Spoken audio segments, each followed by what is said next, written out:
Hey YouTube, John here with part 2 of our video about Clark Gardens in Mineral Wells, Texas. I hope you enjoyed the first video in our interview with Carol Clark Montgomery. Today we're going to walk around with her and see all over this wonderful place called Clark Gardens. Enjoy!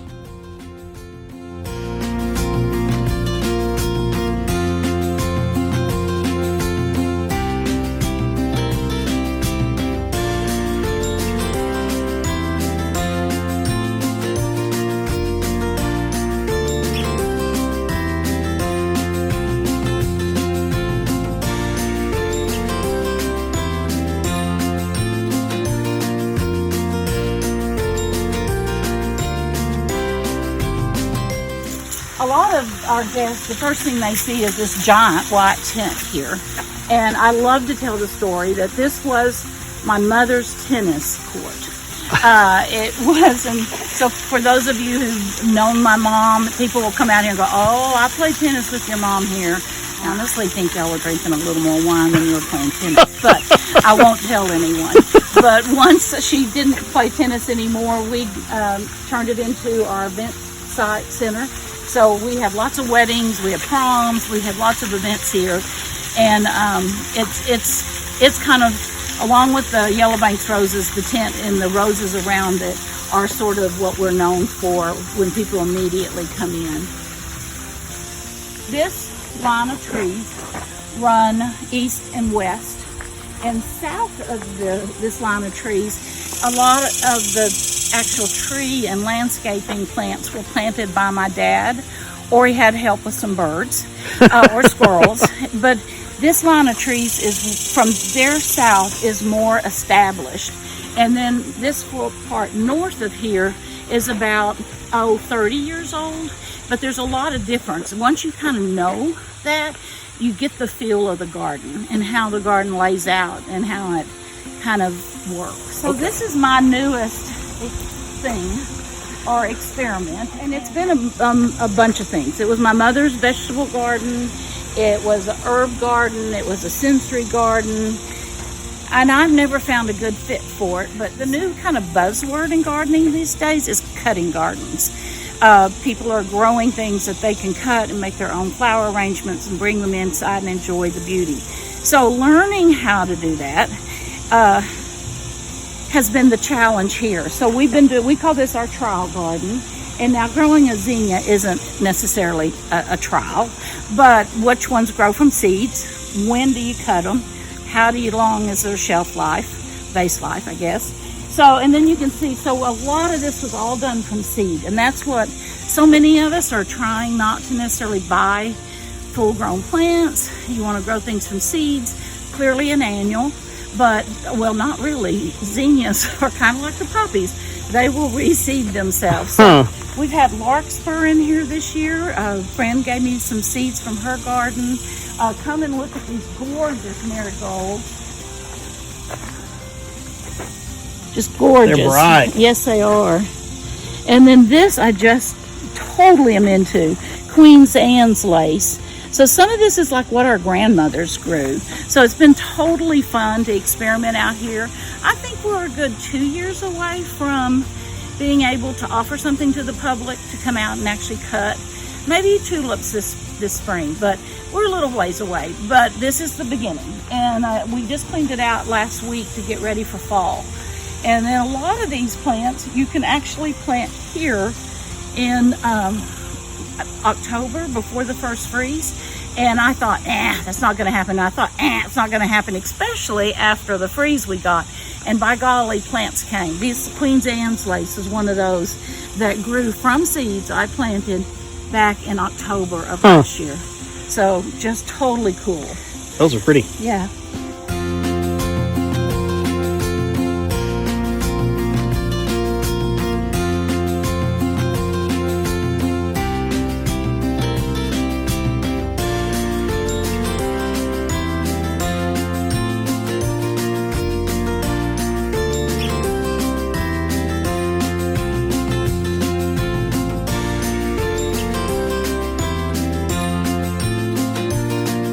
Tell me a little bit about the soil. You know, that is something that I think we all overlook in our own garden.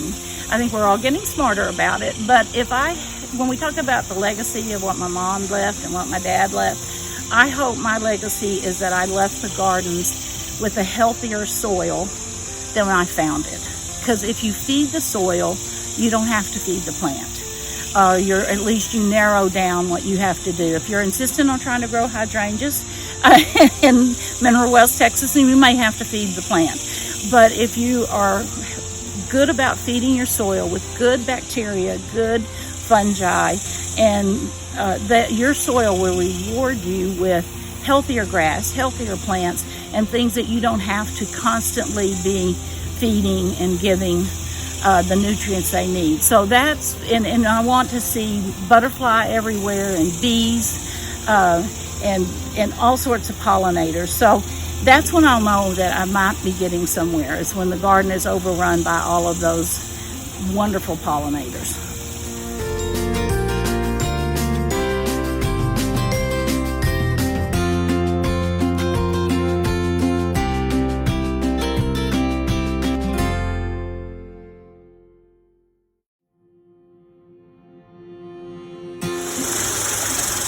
So when I say that we water with little sprinklers, this is exactly what I mean. 35 acres, little sprinklers. So there's a lot of moving these things around then, I guess. Every 30 minutes. Oh my goodness.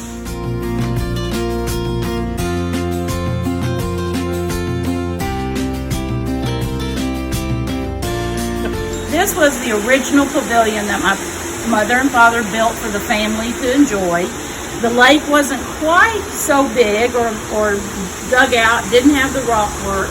But for those of you who want to know a little trivia fact, in our family, Lake Pavilion is called Duck Poop Pond. Duck Poop Pond. Yes, and so you ask one of the girls that's working at the booth, where is Duck Poop Pond? And I promise you they won't know. But the reason it was called Duck Poop Pond is it was the only water up here, and there would be tens of ducks here, and i.e. Duck Poop Pond. And my two boys learned to fish here and swim here, because when they fell in, I wasn't going in after them. So we still say, hey, you want to meet for a glass of wine at Duck Poop Pond? And so now you know a little unknown trivia fact. Insider information. That's awesome.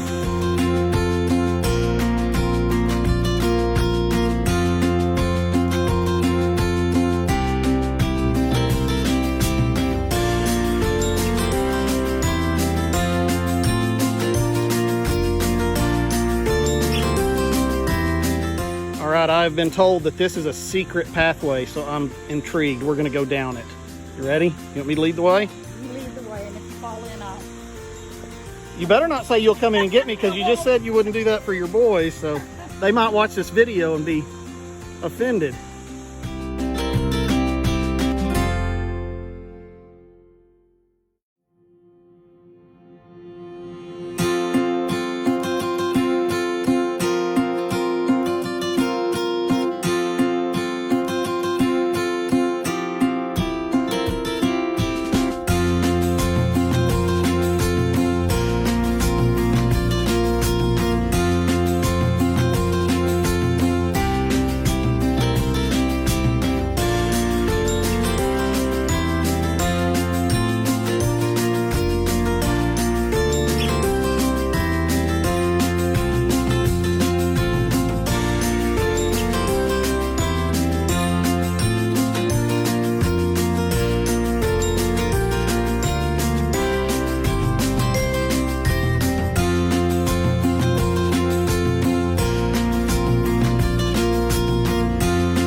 This wall weaves like a snake, and you called it a serpentine wall. Yes, and it was a design in gardens in France about the time Thomas Jefferson was over as the ambassador, I believe. And he brought the idea back to the U.S., and you can see a lot of it at Monticello. So on a serpentine wall, it's a bit of a math problem. I've even had teachers come out and tell me, math teachers, well, I can't teach my kids any math out there. And I said, really?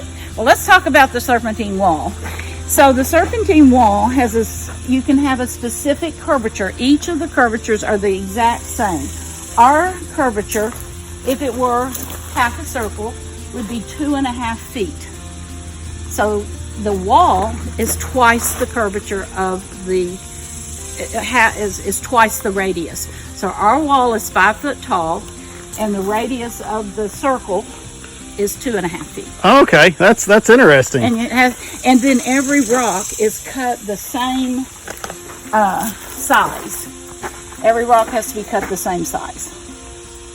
So for every one rock that made it in here, 2 were used somewhere else. Because they weren't the right size. Yes. This is incredible engineering here. I bet this took a while to put up. The gentlemen that were building the wall, my mom wanted the serpentine wall. And it's on both sides too, isn't it? And it's very traditional in that it's flanked by a straight wall. That's how they did it in Thomas Jefferson days. So this is extremely old formula for, and it's 1 brick thick. That's the other thing you have to remember. It's not 2 bricks thick. It's 1 brick thick, and the height is determined by the radius of your curvature. That's interesting. That's really cool. So you can learn math out here. You can learn science. And you can learn history too, because I don't know if you still have it, but one time I came out here, y'all had some trees that had historical significance. We have over 80, and those trees each have a story. They came from a cutting of the tree, of the original tree, or a seed from the original tree. So we have lots of Civil War trees, we have presidential trees, and every one of those came from the original tree that tells the story. So we have an audio that you can listen to the story of the tree, plus each tree has its own write-up. It tells you about the history of the tree.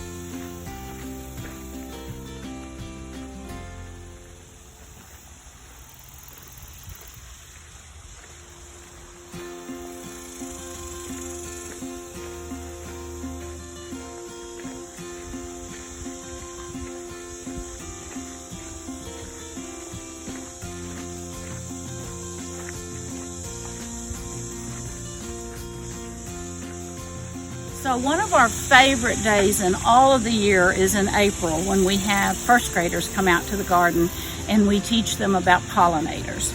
So we're teaming with first graders those 3 or 4 days. All of Lamar comes out, and first graders, and it's a blast. It's a free program, and we teach them about bugs and butterflies and bats and birds and beetles. And so they have all these stations to go to, which started us thinking, how could we transfer that over to the public? How could we use that same knowledge so that you can teach your kids something while you're at it, or yourself? Let's be honest, so that you can teach yourself. And so we came up with the pollinator islands.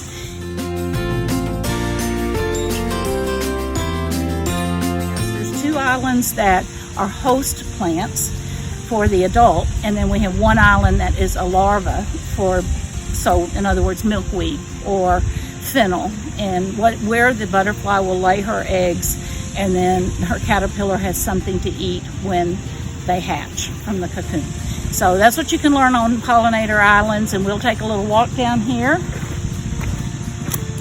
It is a little in its summer lull, but we'll go straight to the black-eyed Susans. Who doesn't love a black-eyed Susan? Oh, and I think I see pollinators on here, some butterflies. Oh yeah, I saw one. There's one right there, fluttering around. It's a little hot. They'll be out in the morning and in the evening a little bit more. But we gave them under some cover for them to hang out in during the rain or cold or whatever. That's the purpose of the grass. We've got things that bloom. One of the toughest things for home gardeners is to remember that you need, as much as you can, at least 3 seasons of food for your pollinators. A lot of us think of the spring and the monarchs, but guess what? The monarchs come back in the fall as they go back to Mexico. And so you got to have something for them to stop and eat, and then you have to have milkweed. Our best source of milkweed is out in our front pasture. We have tons of it, which is something pretty new. We used to not have that much, and now we have tons and tons of just your common milkweed. But so we all need to be thinking more, what can they eat in the summer? What will they eat in the fall? And then in the winter, you're really trying to provide them more protection than anything. What is this hanging on the tree right behind you? Oh, this is a bee for native bee, a bee house for native bees. Something like, and I may be wrong here, 95% of our pollinating bees are native bees. They're going to live in your soil. They're going to come in here and build their nest in these little tubes. Anybody can build something like this. Just go to your local hardware store or look in your garage, and you have different leftover tubes. Build it, put it in lower to the ground a little bit, and they will actually get in here. They're not a hive like a honeybee. They are more individuals. They don't dwell in a big hive. Okay. So it's important, though, since there's 95% of them make up our bee population, you need to do something for them. Keep an area in your garden that's not kept. For some of us, that's real easy. And they will nest in the ground. So that's important to remember. Thanks for asking that. Yeah, I'm glad I saw that behind you. I was like, I don't know what that is, but I'd like to know. Yeah. So this plant, this is a Texas hibiscus. It's a perennial hibiscus. And you asked me what were some of the surprises from the freeze. Well, I would have told you we would have lost this.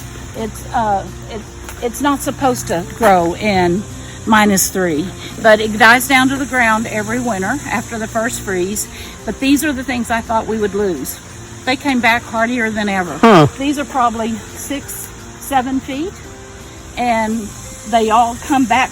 I mean, there was nothing here in April, and they came back as soon as it warmed up, and they are a beautiful plant. So some things surprised us and lived through that freeze, and others didn't.